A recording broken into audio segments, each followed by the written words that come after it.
Pourquoi le FC Barcelone ferait une immense erreur de faire revenir Lionel Messi, du moins le faire revenir à tout prix au mercato d'été 2023? Faire plein de sacrifices serait à mon sens inutile, que ce soit pour leur stratégie sportive à court, moyen et long terme. Il y a plein de facteurs qui expliquent pourquoi c'est une mauvaise idée de faire revenir Messi au cœur du jeu. Ça fera en tout cas un gros frein à leur développement et plusieurs pas en arrière dans leur stratégie de développement. Je vais vous expliquer tout ça bien entendu selon mon avis tout au long de la vidéo. Mais avant ça, il faut quand même parler de ce qui se passe au Paris Saint-Germain. Parce que si tu cherches en ce moment un club footballistique qui est le summum du divertissement, c'est bien le PSG. Si tu veux te taper des barres à chaque news, quasiment tous les jours, toutes les semaines, c'est le Paris Saint-Germain, le FC Hollywood lui-même. Parce que là, actuellement, entre l'institution, les dirigeants, les joueurs, le vestiaire, le terrain et les supporters, oh t'en as pour ton grade, hein. Il y en a, tout le monde en prend plein la gueule et surtout tu peux que te foutre de leur gueule. J'ai jamais vu un club aussi chaotique du début de la hiérarchie jusqu'au bout, tu vois. C'est lunaire ce qui se passe. Là je pense que tout le monde est au courant et vous n'êtes sûrement pas dupe que Messi va quitter le Paris Saint-Germain cet été 2023, que le Paris Saint-Germain ne lui proposera jamais de prolongation de contrat, ou va pas activer une clause qui lui offrirait une autre année supplémentaire et Messi ne va pas réclamer une autre année supplémentaire. Le point de non-retour a été franchi par Messi et le PSG, car là, c'en est trop. Messi, pour mettre un contexte pour ceux qui savent peut-être pas, a été suspendu 2 semaines par le PSG parce qu'il est parti en Arabie Saoudite dans lequel il est ambassadeur, où il avait notamment apparemment un rendez-vous qu'il avait repoussé 2-3 fois et là il était extrêmement attendu, tout était prêt, forcément il pouvait plus repousser, sauf que le PSG a perdu contre l'Orient 3-1 à domicile, un match scandaleux et honteux pour le PSG qui a supprimé le jour de repos du lendemain ou du surlendemain pour s'entraîner. Messi a séché l'entraînement, il est parti contre les principes et les directives du PSG qui refusaient qu'ils partent là-bas. Surtout qu'en plus, la direction du Qatar et l'Arabie Saoudite, je sais pas trop comment ça en est au niveau de la géopolitique et l'entente, mais globalement, c'est quand même deux pays qui sont très concurrentiels sur pas mal de choses. Donc le fait que Messi ne réponde pas aux directives du Qatar pour partir en Arabie Saoudite, forcément, ça a dû mettre encore plus d'huile sur le feu et le mécontentement était à son maximum. Le PSG qui d'habitude se fait un peu marcher dessus par ses joueurs comme Neymar, comme Mbappé, en tout cas comme Messi, où ces grands joueurs entre guillemets sont toujours placés par les supporters des fois eux-mêmes ou la presse etc. par au-dessus de l'institution PSG. Là pour le coup, ils ont enfin sorti les coronesses, ils ont tapoté les coronesses sur le front de Messi pour mettre enfin l'institution au-dessus des joueurs. Donc franchement pour ça par contre, je vous applaudis. Je vous applaudis parce que pour une fois ils ont pris la bonne décision.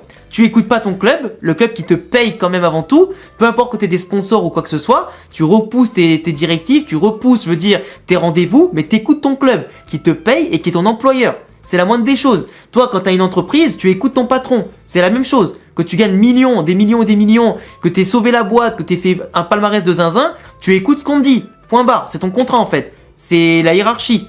Tu fais pas ce que tu veux dans la vie. Du coup, ils ont mis au pas Messi pour 2 semaines. Galtier aimerait bien le récupérer pour les 3 derniers matchs de Ligue 1. Mais globalement, Messi, je pense que soit il va prolonger son mécontentement et se barrer et pas jouer, soit il va simplement prétexter une blessure pour pas jouer. Parce qu'ils s'en foutent de sortir par la grande porte. Dans tous les cas, les 2 années de Messi au PSG, c'est une catastrophe ambulante. La première saison, fantomatique, statistiquement, footballistiquement, aucun impact sur le jeu, aucune compétition, pas d'impact sur le titre en Ligue 1 gagné, et surtout, il s'acclimatait pas bien au vestiaire, au pays, à la ville, tout ce que tu veux, et quitter le Barça, ça a été un énorme choc émotionnel pour lui, à tous les niveaux, donc forcément il était pas au top du top et loin d'être à son prime. La deuxième saison, elle se déroulait beaucoup mieux parce qu'il y avait forcément la Coupe du Monde à préparer avec l'Argentine, il était bon en termes de stats, dans les résultats, l'impact et tout ça, il était beaucoup plus souriant, beaucoup plus engagé au début de saison.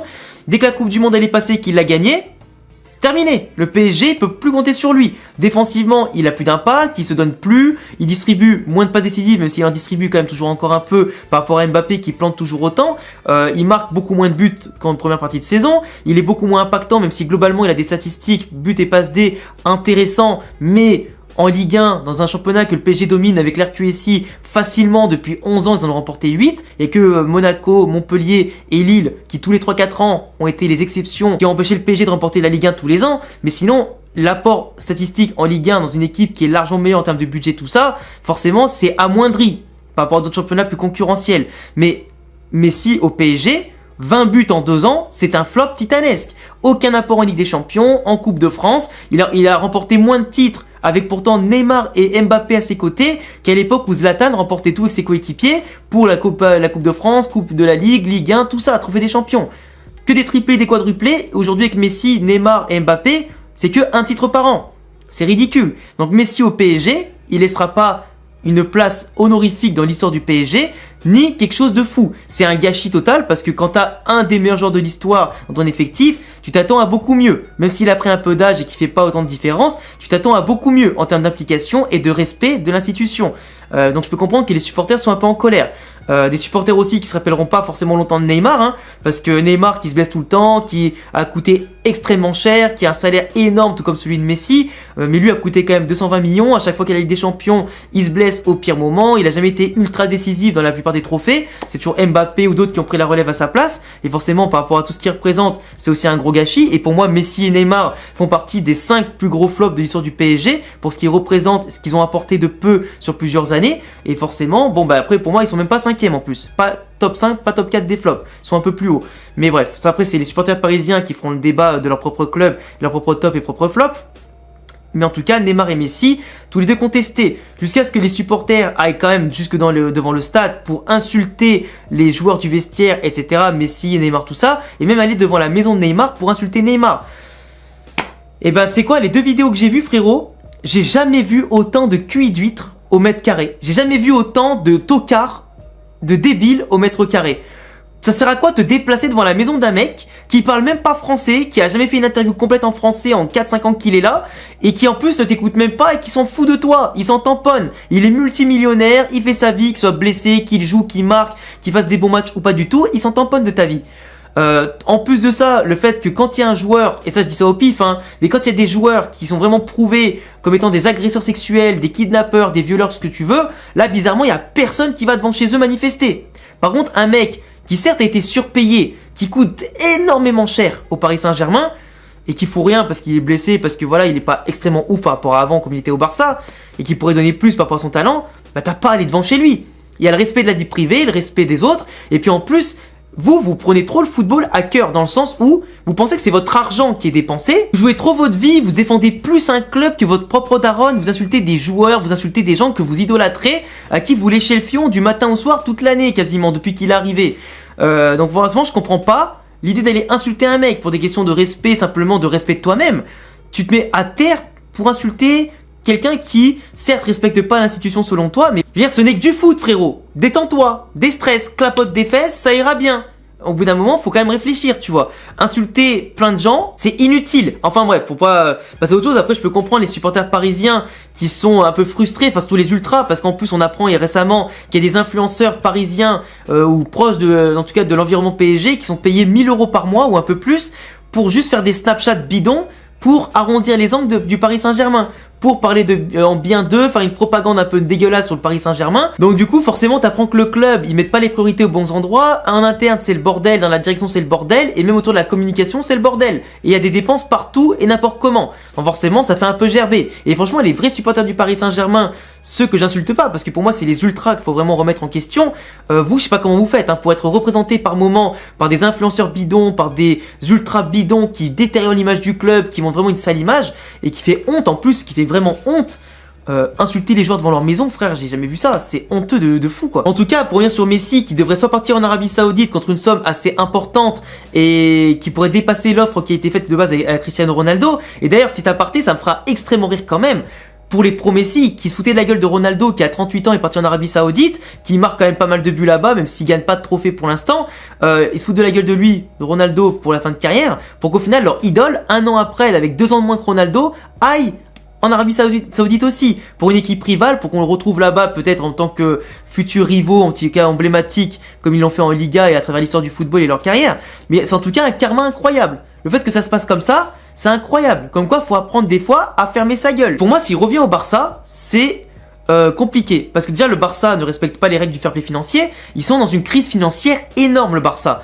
Peu importe ce qu'on en dit, que tu sois supporter du Barça ou quoi, même si on n'est pas tous des comptables et qu'on n'est pas du moins les comptables du Barça, ils sont dans la crise, mais dans une merde totale. Déjà de 1, ils ont continué de vendre des actifs tout au long de l'année comme Barça Studio où déjà ils ont vendu les 3/4 de l'actif. Ils ont vendu, en plus de ça, du moins ils ont fermé, Barça TV qui a mis au chômage 200 personnes quasiment côté Barça, qui était quand même une institution, Barça TV au niveau de l'Espagne, qui était un canal de communication ultra intéressant avec des débats, avec pas mal de choses autour du Barça, qui permettait forcément en tout cas de rassembler aussi les fans du club autour d'un seul truc, d'un seul média. Les actifs vendus, donc ils gagnent moins d'argent à long terme, mais en tout cas à court terme ils récupèrent l'argent de l'actif pour mettre fin à quelques dettes du club. Ils ont emprunté de manière trop volumineuse pour le stade, du coup ils doivent encore faire des prêts de tous les côtés. Ils ont encore dit à leurs joueurs de baisser leur salaire, que ce soit les cadres ou les plus jeunes, parce qu'ils ont déjà coupé ça énormément de fois. Donc forcément, tu demandes pas à tes joueurs de baisser leur salaire, s'il n'y a pas un problème. Ils vont peut-être vendre des joueurs, mais t'as plein de joueurs qui sont invendables, ou d'autres qui veulent vendre pour beaucoup, mais ils ont plus du tout ce prix-là, en tout cas vu leur état de forme, comme Ansu Fati qui devrait partir pour 50 à 70 millions, alors qu'il vaut même pas 20 en ce moment, donc c'est compliqué. Ils doivent dégraisser tout ça, mais pour moi, en dehors de l'aspect économique qui mettrait en danger le Barça, parce que même si Messi vient et qu'il baisse un peu son salaire, faudrait qu'il baisse son salaire énormément. Et en plus de ça, ça va plus amener autant de sponsors que quand Messi avait en tout cas son prime. Faire revenir Messi, ça t'apportera pas forcément plus d'argent, ça va peut-être vendre plus de maillots, mais les maillots en soi, bon, ça rapporte un peu d'argent, mais je veux dire c'est pas ça qui va sauver la situation économique du Barça. Comme je te disais, ça ramènera moins de sponsors. Le Barça qui avait retrouvé l'équilibre sportif avec une solidité, une bonne efficacité, malgré un jeu qui est un peu ronronnant, un peu compliqué, c'est pas Messi qui fera passer un cap au Barça en Ligue des Champions et Coupe d'Europe. Aujourd'hui, tout a été reconstruit sans Messi sportivement. Si tu enlèves du protagonisme à des gens qui ont pris le jeu à leur compte, qui ont pris leurs responsabilités pour les redistribuer à Messi, qui fait moins de différence sur les crochets, les dribbles, qui est plus prévisible et tout ce que tu veux, même si peut-être son apport et son expérience peut aider les autres à se bonifier, stéréotyper le jeu du Barça autour d'un seul joueur qui ne fait plus autant de différence, et qui ne peut plus de toute façon jouer autour de Messi que pour Messi, c'est compliqué. C'est compliqué. Et pour moi, je pense que ce serait une erreur à tous les levels. Laisser Messi partir en Arabie Saoudite et pourquoi pas faire des recrues peut-être de manière plus intelligente, qui coûterait moins cher à tous les levels et qui justement équilibrerait peut-être un peu plus les comptes du Barça.